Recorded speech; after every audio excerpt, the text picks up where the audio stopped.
Nati giving us the second half of his presentation on statistical learning theory. Nati. Okay, thanks. So we'll be continuing where we left off. And can somebody close the? Thanks, Matush. We'll be continuing where we left off. And if, as you recall, yesterday we talked about what I call the complexity measure and capacity control approach. I'll remind you in a second. And we saw that mostly in discrete settings. So today what we'll do is, first of all, we'll see how that plays out in a continuous and especially scale-sensitive setting.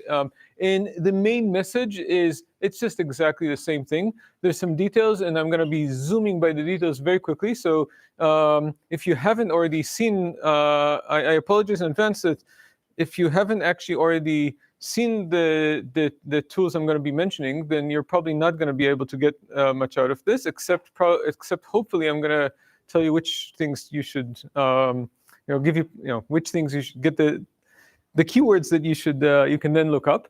But again, the main message is all the same. And then what I hope to get to is talk a bit about the connection to optimization and mostly questioning this entire approach. So what is this approach? So what I claimed last time is basically machine learning can be thought of as the following. I choose a complexity measure. That's the most important thing. I have to choose like a hierarchy or inductive bias or complexity measure, whatever you want to call it. And then after I do that, learning boils down to bicriterial optimization problem of balancing model fit with finding predictors, good model fit and small complexity. So as close as possible to here, and we want something on the Pareto frontier. And doing that either exactly, maybe approximately, maybe implicitly through some optimization method. And the analysis is just based on looking at each one of those sublevel sets and arguing that in each sublevel set of their complexity measure or each level in our hierarchy, we have some sort of uniform convergence. When I say uniform convergence, I don't necessarily mean with the same error, but at least uniform, something holds on everything inside there together. So we have uniform convergence inside of them. I should say that my terminology, when I say complexity, I do not mean something like Rademacher complexity, which I'll mention soon, or the Wiesner dimension is not a complexity from my perspective. A complexity is just any measure of how complex a hypothesis is. So it's an inductive bias we start with, and I'm going to use the word capacity to refer to maybe what you'd think of as the complexity of the class, or capacity of the class, and that we saw, as we saw with the Wiesner dimension, what is the capacity is like how many concepts is roughly corresponds to the cardinality. How many concepts, what's the size of the class, how many concepts there are, or how many different behaviors can I get with the class? Okay, that's the terminology when it was. Okay, so last time we saw the story for binary classification. Let's super quickly go beyond binary classification. So our first step is still sticking to supervised learning. But now, instead of talking about a 0-1 loss, we have a general input space and output space and a prediction space and a loss function. These are our basic ingredients, and we want to find still a predictor that maps from our input space to our prediction space and minimizes the expected error. So this covers things like regression and multi-class classification with a scale-sensitive loss, non-scale-sensitive loss, whatever you want, hierarchical losses. You can also think of very complex spaces. Your output space can be, a picture or a sentence, and then you have to have some loss that tells me how good your prediction is. I'm also distinguishing here between the label space and the prediction space. So this captures things like, for example, using a surrogate loss where you're in a classification setting, your output space is just binary. Sorry, your label space is just binary, but your predictor might output a real value, and you might want to take it into account or take into account uncertainties or whatever other stuff. But we'll actually even go beyond this. And talk about an even more general setting. This is what Vapnik referred to as a generalized learning setting. In a general learning setting, I'm not even restricting you to learn a predictor. I'm still maybe going to use the word predictor, but there's no longer like a separate input and label space, but rather the basic ingredients is that we now have a distribution over instances Z. Okay, so in supervised learning, these instances Z are labeled pairs X, Y. Okay, we want to learn a predictor, which you can also think of as an action or just your output. And we have an instantaneous loss that tells me if I have a certain predictor in a certain instance, or a certain action in a certain instance, what is the loss? How good is that? Or actually, we measure it the other way around. How bad is that? So in the supervised learning case, this would just be the loss of applying the predictor on X in measuring it on Y. Okay, and our goal is still the same, based on I of these samples from distribution D, from some distribution D. We want to find a predictor that has small expected loss. And I'm also distinguishing here between so I'm allowing you to output this. I'm referring to this as H bar. This is not necessarily your hypothesis class. This is a space of all things you're allowed to output. So for supervised learning, for example, we already saw this plays out in supervised learning. The instances which are pairs, H is a predictor. And improper learning, which is what we talked about last time, which you're allowed to output any function, corresponds to this H bar being everything, all the mappings from X to Y, and you might want to compete with some restricted set H. In proper learning, you're now saying, no, I really want my output to be, my predictor to be of a particular form, like a small decision tree or a neural net or whatnot. But this captures things beyond supervised learning. For example, you can think of unsupervised learning problems where the instances are just X's, you don't have Y's, and what you want to do is, for example, something like clustering. So in this case, your predictors, again, that's not predictors, your outputs, your decisions, your hypotheses correspond to the centers, so just a set of k centers. The way I wrote it here, I guess, is a vector of k centers, a tuple of k centers. And your instantaneous loss tells you on some point X how well is that, how good are these centers for that point. So it's the squared, I think what I wrote here, squared distance from the closest center. You can think of whatever other clustering measure you want. You can also think of density estimation. So again, in density estimation, the instances, there's no labels, right? There's just a bunch of, it's just Z's. And now your hypothesis specifies probability distribution. And so you have you can measure the loss. For example, if you want to minimize the KL divergence between your model and the true distribution, that corresponds to instantaneous loss, which is a negative log probability of the observation under your hypothesis. And again, you can talk about proper and improper learning if you are fine with getting any density or any density of a particular form. And it can go even to other things. So you can think of just an example I have here. You want to think of even more general problems where the instances are maybe traffic patterns, and the predictors are like maybe finding a good route, and how good it is depending. The route is measured relative to the specific traffic pattern. So it'll be convenient for us you can just think mostly of supervised learning, even though we're most interested in supervised learning. It'll be useful, something is more convenient for us to think about this general learning setting, and also relate to some surprises we'll see later on. So the general setup, though, is exactly the same. We can have the same definitions of like learning or agnostic learning. We can talk about the empirical risk and minimizing the empirical risk. Everything is the same as before. And as I promised, the technique we're going to use, our analysis is going to be resting on the same thing. We're going to establish learning by bounding the capacity or getting uniform convergence, rather by getting, not bounding capacity, but by ensuring uniform convergence inside each one of these sublevel sets. So the basic ingredient, the mean analysis we have to think of a single hypothesis class, and how do we get uniform convergence inside that hypothesis class. So again, we're going to do the analysis in a single hypothesis class, but something you should have gotten from yesterday is the reason we're analyzing a single flat hypothesis class is not because we really have flat inductive bias, but rather because we know how to easily go from analyzing a single uniform convergence in a single sublevel set to this non-flat like inductive bias with a complexity measure.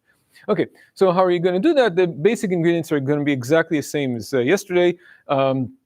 Except I'm going to go here and even in less detail than I did yesterday. We're going to talk about convergence for each predictor separately. Then we want to take a union bound. For that, we have to bound a number of different or substantially different predictors inside our hypothesis class, and then take a union bound over them. And then we also have to do some kind of symmetrization that even yesterday I glossed over to go about talking about predicting the new examples. So at least if the loss is bounded, the first step is exactly the same as before. Hofting bound applies, not just for Bernoulli, but any bounded loss. So the first difference starts when you talk about counting the different behaviors. So we're going to have to look at a generalization of the growth function. So as we recall, the growth function counts it if I have a hypothesis class. It asks on a specific set of points, how many different behaviors can I get on those set of points? So I'm going to look at exactly the same thing here. I'm going to look at a set of points z1 through zm and count how many different, by applying different functions in my class, how many different m tuples can I get? Okay? The problem is that once we're talking about continuous functions f, then I'm going to get an infinite one. Even if I have a single point, right, I get a continuum of different possibilities. Okay? And so instead, maybe you want to say, well, how many are substantially different? Like if two things are very close to each other, they're basically the same. And this is and this is where we're going to start introducing some notion of resolution here. So really what I'm going to ask is, how many different behaviors do I have up to some alpha, up to some scale alpha? And the more formally what we'll ask is, what's the minimal number of different behaviors that I need to be alpha close to all possible behaviors? Like what's how many of these balls do I need to cover? And this is going to be the covering number of the class. So, and now there's some subtleties here that I mostly want to get into in the resolution I'm going to be talking about today, which mostly have to do with how do I measure, distance? Like, what's when I draw these little circles in what geometry do I want to be close to? Do I want to be alpha close in all the points in infinity? Do I want to be close in average in L1? Maybe something in between. So those of you that are familiar with can keep track on the P's and correct me when I get this wrong, but those of you that aren't, don't worry about it for the purpose of this kind of high-level view. So its scale, if I look at the scale as alpha equals 0, now I want to be exact, so this is exactly the growth function we talked about last time. Okay, and then to control this, to control the covering number, so we called it, what we did last time is we controlled the growth function using the VC dimension. So we're going to have a generalization of the VC dimension. Now it's again going to control the covering numbers at any scale alpha. And now the covering, we call it the VC dimension, asks what's the largest number of points in which I can get any possible behavior. So now again, we don't want to talk really about any possible behavior, because before any possible behavior, for each point you just had two possibilities. So again, what we want to have is just for each point have two possibilities. So what we're going to define, we're now going to say that a set of points is shadowed by the class, getting effectively all behaviors, if I can put for each point some threshold, and I can be, remember that in my class, my function is going to assign some real value to each one of those points, that can be above and below these thresholds in every possible way. So I can either have some function in class that's high on all my points, or a function that's high, in the first three and low in the fourth, or every other possible way here. Okay? So if I can really be high and low on all in all possible ways, I can say, I'm basically going to say, okay, I'm shattered. I mean, I can. It's the equivalent of falsifying of I can't really, this doesn't really tell me anything useful about this. And the main, and then, and this number is, I'm going to refer to as a VC subgraph dimension. It's also sometimes referred to as the pseudo dimension, first I think introduced by Pollard. It's also another way to think about it as the VC dimension of the subgraphs. If that's how you saw it, it doesn't matter too much. The important thing is that we have the same result we had before. You have the generalizations of Sarra's lemma that tells us that we can bound the partition number in something that's exponential in the VC subgraph dimension. So again, what we care about is the log number of behaviors, so the log partition function. So sorry, not partition, no partition function here. Log covering number. Okay. What we care about is the log covering number, and the log covering number is up to some logarithmic term, linear in this number of possible behaviors. We have the same type of situation that we just need to know how many things we can falsify, and that kind of tells us everything we need about this. Yes? When you look at that class, there's just a single theta, but you had like different data for different points. Is that? Yeah, you're talking about this class? Yeah. So it is a different theta for different point, because look at this is the class. So this is this class here. I'm lifting by 1 dimension. So I'm basically, if you think of z as on the real line, this class would be on the entire plane, an entire slide. So for every point z, I actually have a different. It's a set of pairs. So it's okay. Sorry, no, I mean I'm going this pretty quickly. Okay, so this is the right. So we have in place again a single number, the number of things that we cannot falsify, that controls like how many different behaviors we have to consider.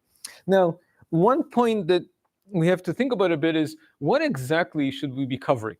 Okay, so before, when we talked about before, we talked about this dimension of the hypothesis class. Okay, and the covering number for the hypothesis class.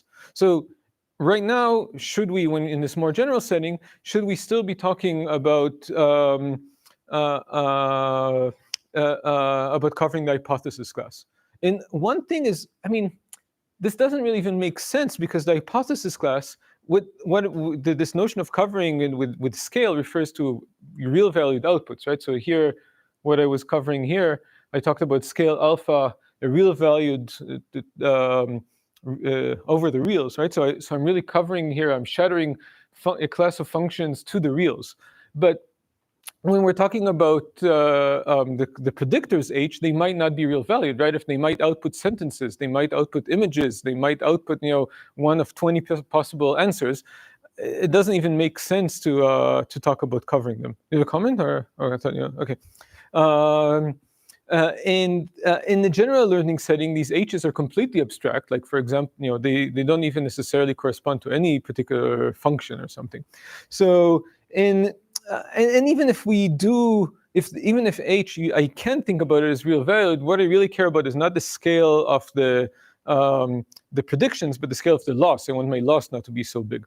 So the real thing I should be covering is the loss class. Okay, so think of the loss class as I take in every predictor H, and I look at what that tells me about the mapping from instances to their loss. So this is again, if H is any set of predictors, I get here a class of functions that maps that is now real valued. It maps instances XY pairs now. That's before we just had X's. Now it's XY Z, which you should think of XY pairs, to real values, to loss. And this is really the object we should be covering, and we need to. It's still useful for us to talk about to sometimes think about the VC dimension of the hypothesis class. Like, for example, that's what we did in binary classification. But that's fine, at least if the hypothesis class really is real valued, like it is in binary classification, I can embed it in real value, just talk about the values of 0, 1. Then at least if the loss is monotone or unimodal or some, anything sensible, we can relate the VC dimension or subgraph dimension of the loss class to that of the hypothesis class.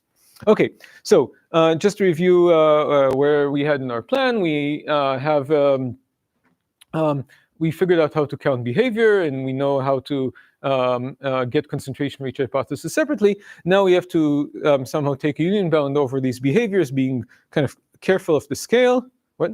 Just a quick comment on yeah? this slide. You could have just said that the VC dimension of the hypothesis class in the binary case is the VC dimension of the loss class. So in that case, it is, yeah. So in that, right?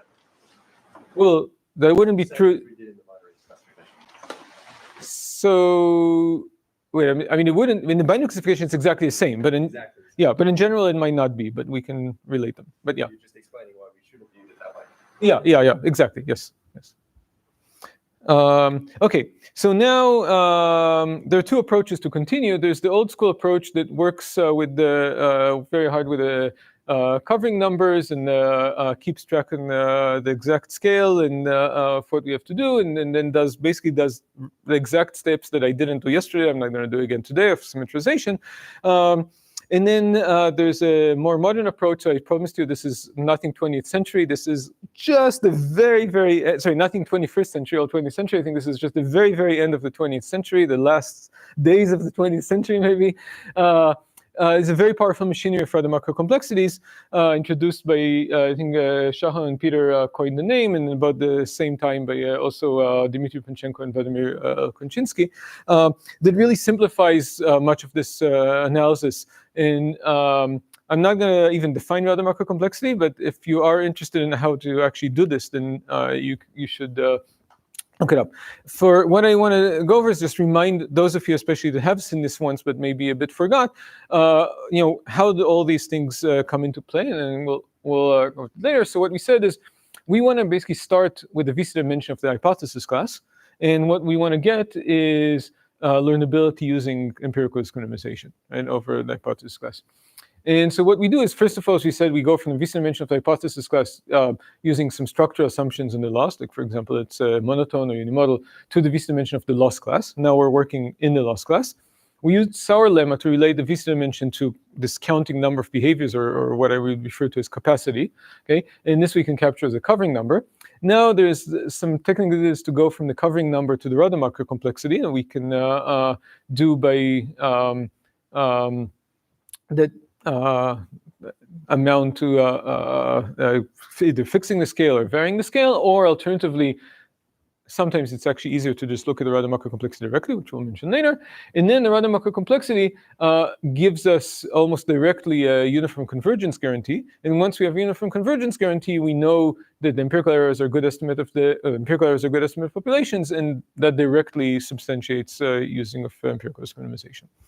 Okay, and the bottom line is what we get looks very similar to what we had before. So we get these learning guarantees where the sample complexity with the error term that behaves as square root of the VC dimension over the number of samples. In other words, sample complexity that's linear in the VC dimension, either the VC dimension of the loss class in general, or under mild assumption, the VC dimension of the hypothesis class.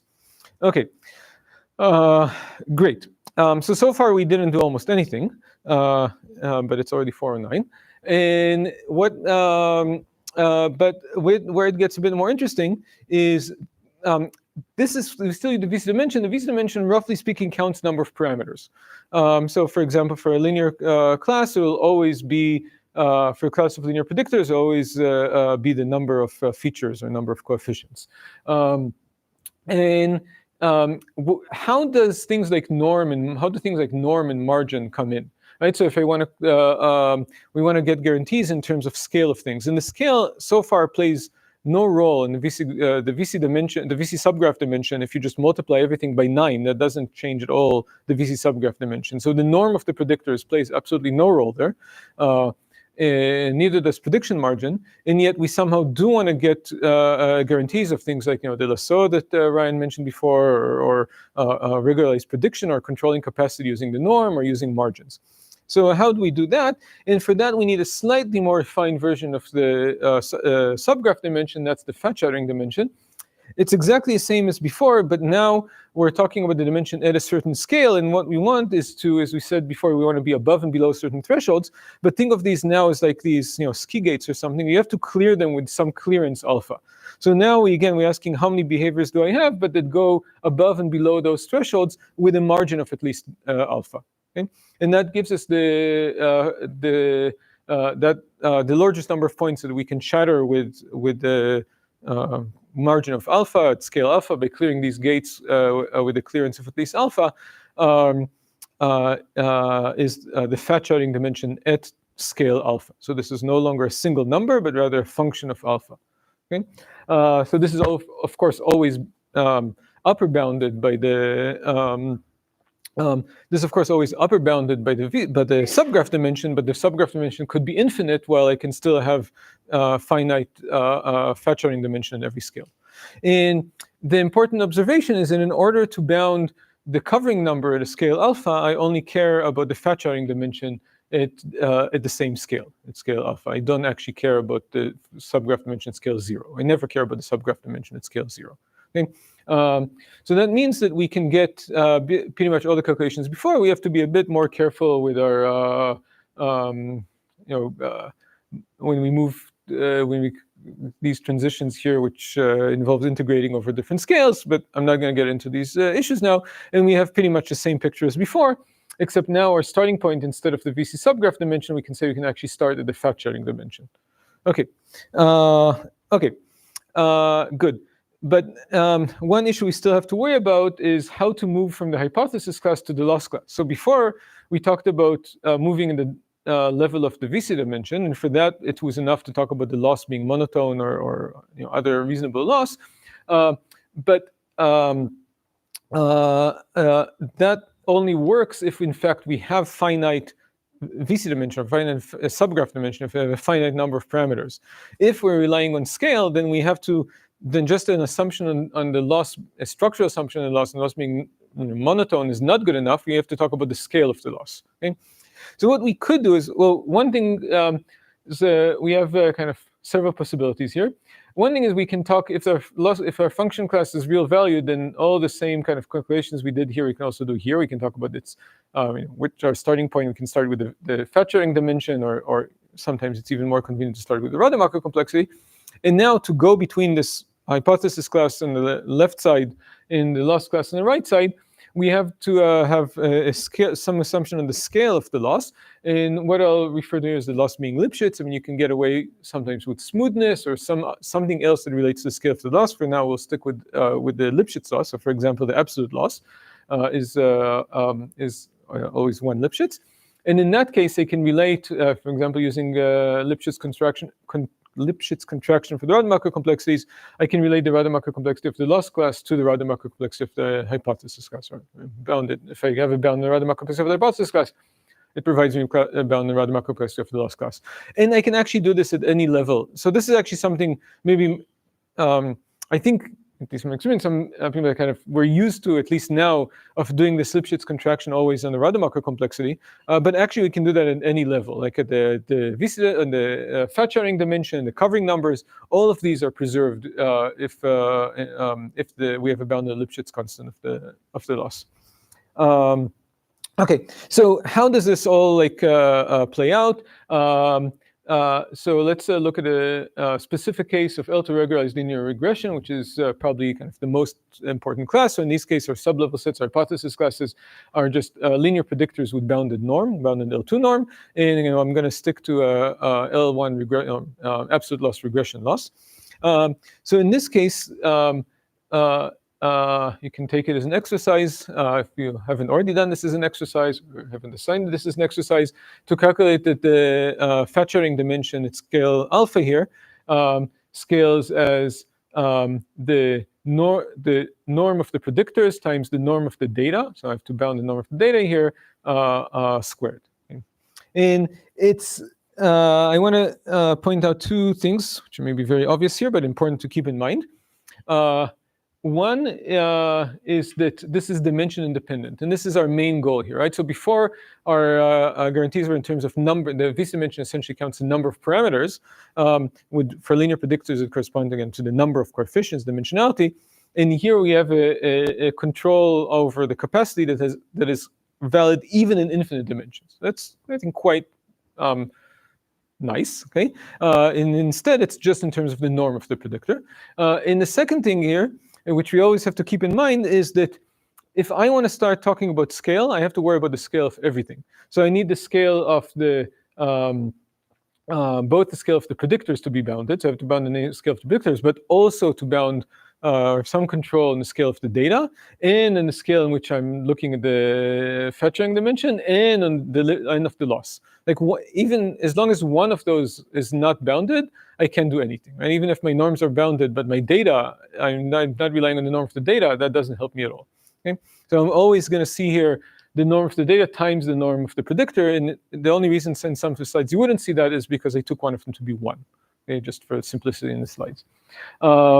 Okay, so using the fact that the loss is 1 Lipschitz and plugging into the traditional machinery through covering numbers, we can get a uniform convergence guarantee that, again, sample complexity depends on the norm squared this time, with some additional log factors that, with the help of Rademacher complexities, we can easily avoid. And again, if you are interested in how to actually this analysis is done, it's actually in this case, much, much, much easier to actually not go through everything I talked about, ignore everything I said about fat shadowing and so forth, and just with like a 2-line calculation analyze the Rademacher complexity directly.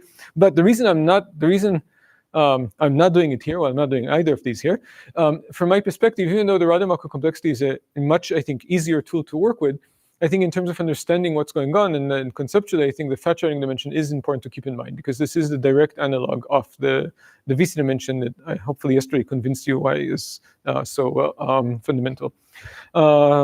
Okay, and this is a uniform convergence guarantee inside each class, and with that we can get a guarantee for empirical minimization inside the class, like if you have flat inductive bias. But as we said before, we also know how this directly gives us also a learning guarantee with the non-uniform bias by employing structuralist minimization, so minimizing both the norm and the predictor. And the sample complexity here now corresponds to the predictor that we are trying to learn, right? So if I can compete with any predictor W with a number of samples that is proportional to the squared norm of the predictor that I'm trying to compete with.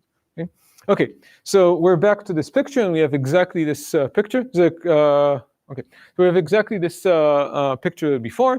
And this is maybe the maybe most familiar form of this, that where you can think of this as regularized learning, or learning rule now is minimizing the loss and the norm of the predictor we're using to predicting. Maybe I should have wrote here HW. Sorry, this should be HW here. Okay, this corresponds to an inductive bias of saying that we think we have a good predictor with small L2 norm specifically. Like we're committing here to the L2 norm.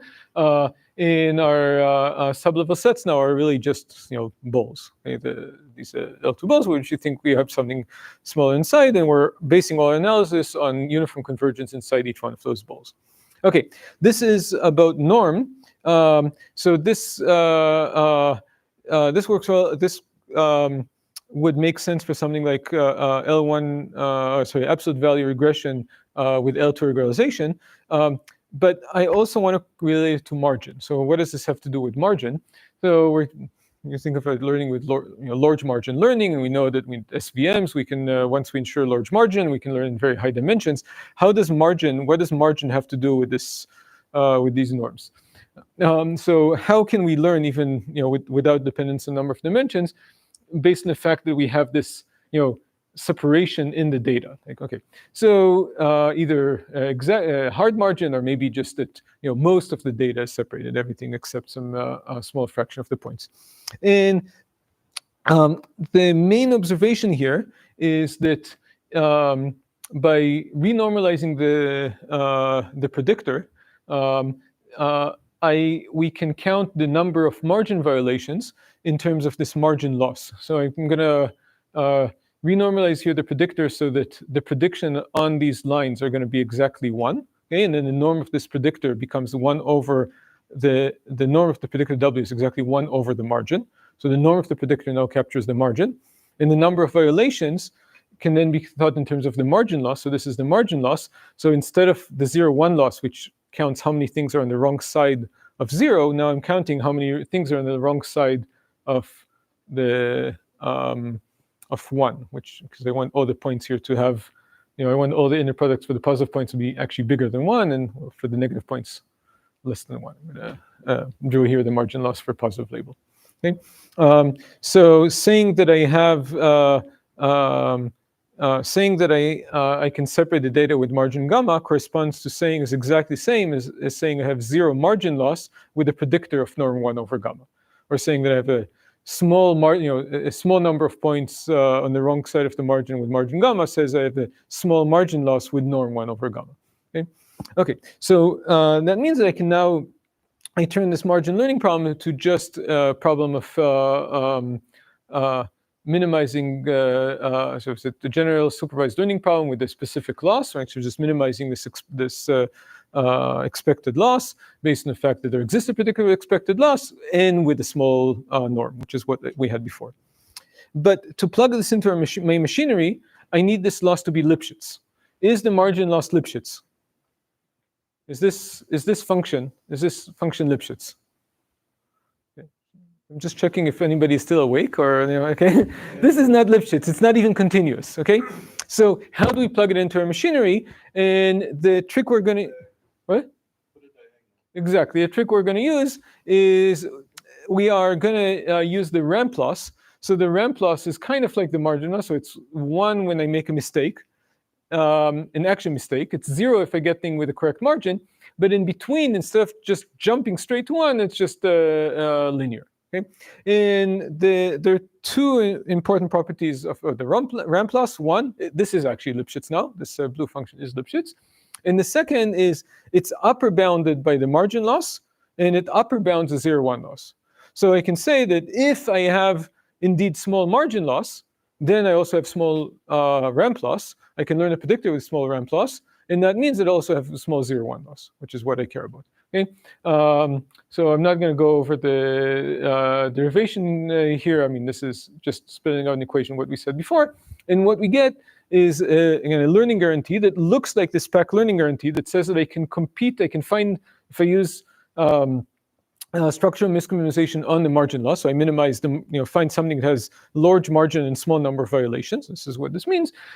They'll return something with 0,1 error, which is almost as good as I can compete with the margin loss, number of margin violations of any predictor, with the number of samples that corresponds to the squared norm of that predictor. Or in other words, the sample complexity of 1 over the margin squared. Okay. I want to point out that this is not exactly a PAC learning guarantee because I have different losses on either side, right? So I'm bounding the 0,1 error of the return predictor in terms of the margin loss of my competing predictor, right? So if I'll keep, okay, that's time picking John. I guess Peter is sitting in the same chair because Peter has some excellent predictor, which has large margin or under a small norm and a small number of margin violations. This ensures me that I can find a predictor with a number of samples that's proportional to 1 over the margin squared. I can find a predictor whose 0,1 loss, which is what I really care about, is almost as good as the number of margin violation Peter has. Okay, but the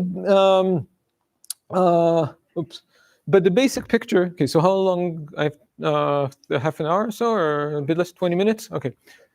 Okay, so so the basic picture is we're back to the same picture, and so if you lost me in the past 15 minutes, I wouldn't blame you too much. But let's get back to this basic picture, which is the important thing here. We're still doing exactly the same thing. We're choosing a complexity measure. In this case, the complexity measure is norm. Okay, so for example, could be norm, and we are learning by minimizing some combination of the empirical error and the norm. So trying to this bi-criteria optimization problem. So our inductive bias is there's a predictor of small norm. Our learning rule is structural discrimination, and all our analysis is based on capacity control inside of sublevel sets. That's all we needed ever. Okay, and now we can solve the structural discrimination problem either explicitly, this is just by this is an optimization problem. Maybe approximately, some cases. So for the norm, maybe you wouldn't, but it's enough. You can easily get guarantees, and many times that we use some algorithm, and we can analyze the algorithm by saying, oh, this algorithm approximately finds points that are approximately Pareto optimal. That's also fine. Right? You can tolerate that in our analysis. Or implicitly using the optimization algorithm. And Matusz already mentioned this yesterday, and I think others maybe will mention it more later on. But for example, if we take a least square problem for simplicity and think of an underdetermined least square problem. So this is the objective we're minimizing. I think I'm missing a 1 over m here, but that doesn't matter. And in an underdetermined problem, if the number of dimensions is much, much, much higher than the number of parameters, which is where we would want to rely on the norm is, for regularization. If we just minimize the least square objective without caring at all about the norm, but we minimize it using gradient descent, then it's not too difficult to see that we'll get to, there are many minimizers in this case, right? There's lots of ways of getting 0. If I have more parameters than training examples, there are many ways to get 0 error, but gradient descent starting the origin would always give me the minimizer that has the smallest L2 norm. Okay? Because one way to see this, will always stay. If you haven't thought about this before, you always stay in the span of the data, and that would be the predictor, the 0 predictor in the span of the data is exactly one minimizes the L2 norm. This is for least square. Matusz, where's Matusz? Over there. Okay. Matusz mentioned that also a similar result for logistic regression. If you're minimizing a logistic regression using gradient descent in an underdetermined problem. So again, you have many more parameters, than examples. You'll get to a linear separator. There's tons of linear separators. All of them you can drive the logistic loss to 0. But the one you'd actually converge to, or the separator you actually converge to, is exactly the max L2 margin predictor. So the predictor with zero margin loss that minimizes the L2 norm. Okay?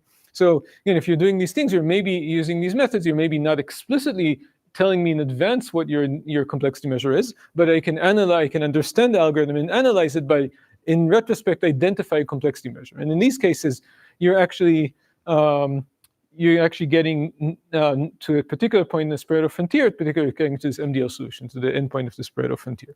I would emphasize this is exactly coming only from optimization, not from the problem, because if, for example, you take the same logistic objective, but now instead of gradient descent, you optimize it with coordinate descent, then now with small enough step size, what you'll get is not the max L1 margin solution, but not the max L2 margin solution, but the max L1 margin solution. So you change your inductive bias. I would say you change your complexity measure. So your choice of algorithm here, gradient descent or coordinate descent, implicitly encodes what your inductive bias is, what your complexity measure. So this is in all these cases, you still have a complexity measure. Even though you're getting zero error, you still have a complexity measure in mind. You just go to a particular solution in Spread frontier, to this solution. But this works also if you don't optimize, this also has an analogy for structural risk minimization. So if, for example, you do gradient descent with early stopping, then you're not exactly on the Pareto frontier for the L2 norm and the squared loss, but you're almost. I think there's several. So Ryan, as we saw showing that, there's also a result for an expectation for continuous flow, and then there's you can definitely analyze, and Benji mentioned a bit at the end, you can definitely analyze early stopped gradient descent in terms of being close enough to this Pareto frontier that the generalization properties are in terms of this Pareto frontier. Yes, Ryan? What does coordinate descent for least squares end up with? Nobody knows. Okay, it does not. So coordinate descent on least squares is kind of sort of ends up with something similar to minimal L1 norm, but it doesn't. So it ends up, it boils down to the difference in Lars and Lasso. So it ends up with an end solution for Lars. So if in the same way that Lars and Lasso are identical as long as all the behavior of the coefficients is monotone, the path is monotone, then it'll be the L1 norm. In general, that would not be the case, and so it'll be different. I mean, you should ask somebody that understands Lars better than I do. But yeah, that makes sense. Yeah, I was kind of poking you because I knew that the answer was not. Yeah, the answer is not minimal L1 norm, right? It's related to the L1 norm, I would say, but yeah, that's why I didn't, which is exactly why I didn't mention here. But what I can tell you, I mean, also here, so what Ryan was trying to heckle me with is that here I intentionally chose to go from gradient descent to coordinate descent talking about logistic loss, because there I know the answer, or rather Matusz knows the answer and was gracious enough to tell me the answer. But for gradient descent, I don't know. For the squared loss, nobody knows what can characterize exactly what happens when you do coordinate descent in it. I can change it to other algorithms, for example, to mirror descent, and then I know the answer. Right? So, okay, but let's try to go on. And now what I want to ask in my remaining 15 minutes or so, I think I have more than that, but okay, is this really the only approach to analyzing learning? Can I analyze all of learning this way? Even if we talk about either explicit regularization or implicit regularization, is there always some complexity measure hiding there that I can look at this hierarchy and understand everything in terms of bounding complexity, controlling complexity through that, bounding capacity in sublevel sets and getting generalization through that. And so one starting point to that is to say, can I have a converse to this characterization? So we said that if I can bound the VC subgraph dimension of the hypothesis class, then I could learn. Now recall that in the binary classification setting, we also had the converse, that if you could learn, the VC dimension was necessarily small. And that means that all of these things, everything in this entire slide is equivalent. have a cycle, and so that means that if you could learn, you necessarily have uniform convergence. There's no way of learning without uniform convergence. Huge caveat that this is when I talk about PAC learning, so learning in the worst case for any distribution. We'll get back to that later. Okay? Can I say the same also in a more general setting? So the first answer, this is given by, I don't have the citation here, Hausler, Alon, Ben David, who else was that paper? Sorry? And Cesabianchi, was that the answer is yes, this is equivalent, at least for the absolute loss. So for the absolute loss, in fact, you can show, using arguments very similar to the no-free lunch arguments we talked about last time, that if you can learn using any method, if it's at all possible to learn, you must have bounded the fat shattering dimension must be small. And so again, everything here except below these dotted lines at least is equivalent. Like the only way to learn is by having small fat shattering dimension, and hence the only way to learn is by having uniform convergence. Okay? But what happens more generally? What happens with other loss functions or even for generalized learning? So, and I should say that, so we have to be a bit more careful in that because you have all kind of stupid reasons that really you would not have equivalence. Like for example, you can, sorry, maybe one more important thing I want to say is really the question here is about the equivalence of uniform convergence and learnability, or maybe two questions: equivalence of uniform convergence and learnability, and related to that, is ERM or SRM the only way to learn? Like, is that you only have to look at SRM? Because if you have uniform convergence, if learning always implies uniform convergence, it necessarily says that ERM or SRM is fine. Okay? One thing that we do know is that all these characterizations, fat shattering dimension, Rademacher complexity, covering numbers, they're all equivalent to uniform convergence. That we can show. In fact, they're all equivalent to each other. Again, all the statements here are the worst case over distributions. The Rademacher complexity can be also done not worst case over distributions. That maybe creates a difference, but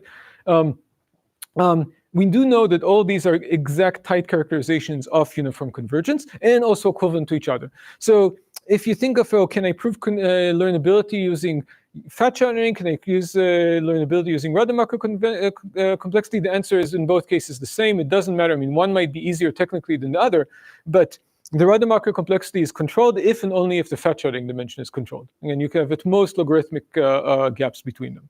Okay? Yeah. No, Rademacher complexity is specific to As I said, this is if you look at the worst case Rademacher complexity, worst case over distribution. So if I look distribution specific, I cannot even define the fat shattering dimension, and I can define Rademacher complexity.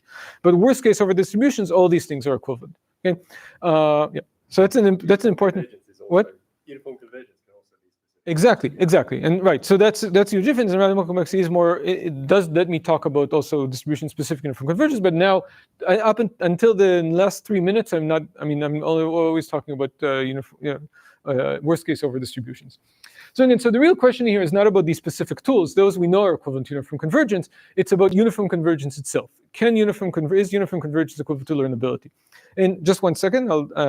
So there's stupid reasons it might not be. Like if I look, for example, at a specific loss, the loss can be so degenerate that like it just doesn't care about certain parts of my space, they can have crazy behaviors there and wouldn't affect the loss. That's like not interesting. Or another way for generalized learning to see this, for generalized learning, since I only care about minimizing, if I have a very clear minimizer here, one function, one hypothesis that always has loss 0, and all the other hypotheses have losses greater than 2, but in very complicated ways, I might have a lot of complexity there, but who cares? Okay? And so you have to be a bit more careful how do you define uniform convergence. And Vapnik has a definition that I will not get into it, but one-sided uniform convergence that Vapnik definitely believed that the only way to learn is with this slightly weaker notion of uniform convergence. And in particular, that is the maybe more important thing is that is sufficient for all this story. So the only way to learn is through the story, through empirical minimization or structural minimization. Okay, so let's see if that's true or not. In order to do that, in order to answer this question, I'll also spoil it to you. I mean, the answer is no. We have to find a different way that we can establish learning. And that is through stability, okay? So, and now, important thing is, until now, we talked about hypothesis classes. We studied hypothesis classes, not a particular learning rule. So we studied the hypothesis class and then said, oh, just do ERM over the hypothesis class. Now we're studying particular learning rules. So we say that particular learning rule is stable if changing a single point in the training set has a very small effect on the loss of this rule. Okay? And so this is definition of stability. Is this clear? And a relatively easy observation is that stable rules are not optimistic, taking Ryan's language. So for stable rules, the empirical error of the output of the rule is very close to its expected error. In other words, they can bound the expected error in terms of the empirical error. Okay? So it allows me to get generalization guarantees. So I can try to think, okay, can I use the stability to get generalization guarantees? In particular, if ERM finds something with small empirical error, if it's also stable, then it'll find something also with a good generalization error, and I'm done. So let's look at our favorite class, in our linear regression class, and we can ask, is empirical risk minimization on this class that we know they can learn here? So ERM is a good learning rule here. We already established that we learn from convergence. Can we see it through stability? The answer is no. It's very easy to see that ERM here is not stable, at least with the L1 loss. If, for example, I have a point that's I have a two-dimensional, even in 2 dimensions, if all my points are over here, except for a single point that's over here, if this point completely controls the corresponding coefficient, if I change it or remove it, that coefficient completely changes, and I can have a very big change in my loss. So empirical risk minimization is not stable. So why am I telling you about stability? Well, empirical risk minimization is not stable, but if I had a regularizer, that would be stable. So I can think of, instead of regularized empirical risk minimization, so this looks very similar to structural risk minimization, but I'll argue in a second that it's not. Okay, I mean, in terms of the definition, maybe it's the same, but so I'm going to minimize my empirical risk plus a regularizer, and here I chose an L2 regularizer. And my claim is that once I add a regularizer, the regularizer makes it more, intuitively harder to change things, or it makes the predictions more stable. Right, it's harder to move them. And in fact, regular empirical risk minimization is stable. Okay, stable with a parameter that scales as 1 over the amount of regularization. So and the number of samples. So in more samples, it's more stable, and also more regularization, it's more stable. How does that help me? I mean, I have a stability. The guarantee tells me that the empirical error of the output of regularized empirical risk minimization will be similar to its the generalization error will be similar to the empirical error. So I have to be a bit more careful here. Oh well, to be a bit more fast here, or a bit cover less stuff here. So the bottom line is I can get generalization here through regularized empirical risk minimization. What I have to do is I have to have a bit of a balancing game, because if I regularize too much, I'm not going to find a particularly small empirical error. With a good empirical error, I'm going to be focusing the regularized instead. And if I don't regularize enough, then I'm not going to be stable. So I end up with 2 terms here. It depends on how much I regularize. I can balance them with the perfect balance. What I get is a learning guarantee that matches the learning guarantee we got with uniform convergence. Okay? I want to emphasize here that even though our 2 learning rules, structural risk minimization and regularized empirical risk minimization, look very similar, the learning comes from very different points. Okay? From structural risk minimization, this was really motivated by uniform convergence and really motivated by just optimizing over the set. So even empirical risk minimization would be fine. And here, when you're talking about regularized empirical risk minimization, I really need to adding the regularizer as a regularizer, not just as a constraint, is really crucial. Okay? So this really gives us 2 different motivations for something that looks like the same rule. Okay, let me go through this pretty relatively quickly, because I do want to. There's 2 more points I really want to make. So one advantage of stability is that stability not only allows me to analyze regular empirical risk minimization, but I can also talk about online stability, and through that analyze online gradient descent, which is an online algorithm, and an online to batch conversion of that algorithm is stochastic gradient descent. So stability is also the exact same stability arguments also allow me to analyze stochastic gradient descent. So I do, okay, I really don't have time, right? Let me skip my whole story about stochastic optimization and just get to, okay, I'm going to skip my whole story about stochastic optimization and tell you the following. So one important thing about stability is the exact same arguments I said about supervised learning also apply to any convex Lipschitz function. Okay? And using that, I can present to you a function, a particular generalized learning problem, which is very simple. I do want to just tell you what it is, just because it's so simple. It's a center of mass problem with missing data. So this is an unsupervised learning problem. Think of this as clustering with a single cluster, right? I give you the data as just points in RD, and you have to find a single center that minimizes the expected square distance to all the points. That's center of mass. But now the only quirk is that it's with missing data. For some points, some of the coordinates are missing. Okay, and you still want to minimize the distance on the non-missing coordinate. It's super easy to see this is a Lipschitz, a convex Lipschitz bounded problem, and hence you can minimize it with regular empirical risk minimization or with stochastic gradient descent that I didn't talk about. With a very semi-complexity of 1 over epsilon squared, the way I normalized it here. However, if I look at a particular instance of this, and the particular instance of the center of mass is actually 0, but just half, so all the points are just 0, but half the coordinates are missing at random for all the points. Then what's happening here, if I just do empirical risk minimization, then if I have enough dimensions, enough coordinates, there's going to be some dimension that's going to be missing in all my coordinates. And if I just put a 1 over there, I can find an empirical risk minimizer, something that has 0 empirical error, but high population error, like population error that the way I define it here is, why is it half and not? Oh, because I put a half in my center of mass. Okay, the population error, oh, because half the points are missing, so population error of half. So that means that there are two things here. One is I see I don't have uniform convergence. There are actually, no matter how much data I have, as long as I have enough dimensions, I want to get independent and pound, there are predictors, there are hypotheses that have a huge gap between empirical error and expected error. And in particular, empirical risk minimization is not a valid approach here. So that means that we do not have we do not have a converse. It is actually in some cases possible to learn, but without uniform convergence. In that, in order to learn, I have to go beyond empirical risk minimization. Empirical risk minimization is not a sufficient algorithm for learning in general. So in supervised learning, it is, but not in general. And that kind of breaks my picture. Okay, so I think this is my almost last slide.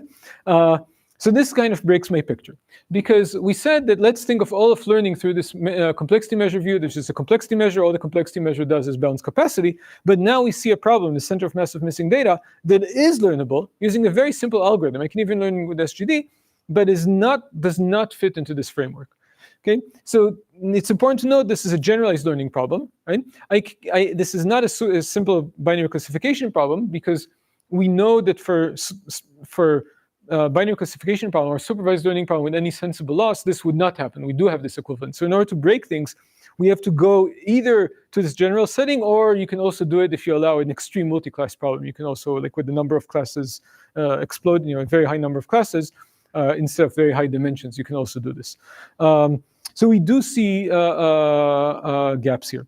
And the thing is that so far, the question I really want to end with, but I still have 2 more bullet points, is, does this mean that all this story is just not the right way to go? Does this mean that really, should we continue studying generalization through this complexity theory, complexity measure approach?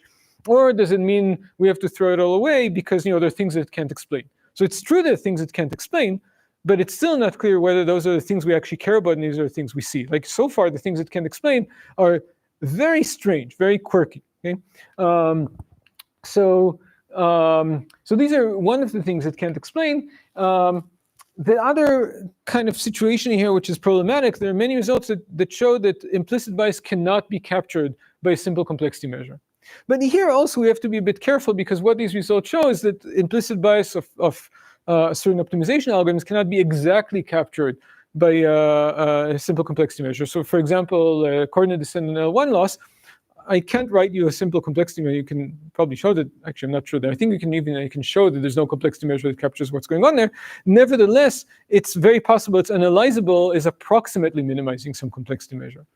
Okay, so there are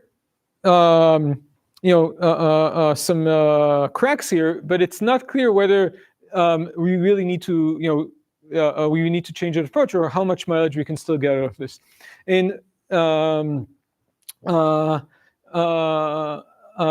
other thing is, even in situations where we can learn with uniform convergence, we do have uniform convergence, and we know ERM or SRM works. We also know that there are other learning rules that do not exhibit, that learn despite not having their algorithm-dependent uniform convergence for them.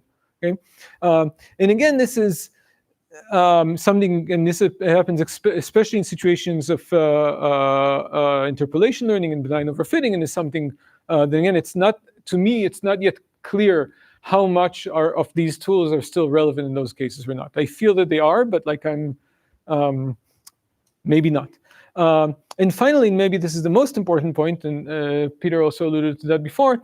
All the story I told you in these two lectures was all worst case over input distribution, over distribution of the x's. Okay? And this is how PAC learning has generally been studied. And the thing is, you don't lose almost anything in this story by doing that. And this is very powerful. But it also means that this story cannot, as is at least without significant modification, cannot capture learning where the learning really relies on a relationship between the concept you're trying to learn and the input distribution. Okay? Unless it's really in simple ways. Okay? And if, for example, you think that learning is possible, training a neural net is possible because there's some relationship between the input distribution and the concept, the input distribution actually gives you a hint about the distribution, okay, and allows learning to work, this cannot be captured as is using this framework. And this is maybe the biggest weakness here, and something that would be interesting if you can maybe make the framework capture it, or maybe not. Okay, I'll end here before Peter kicks me out. Thanks.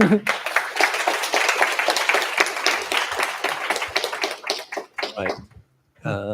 We don't have any time for questions, so maybe one question, but the rule is you have to speak as fast as Nati did.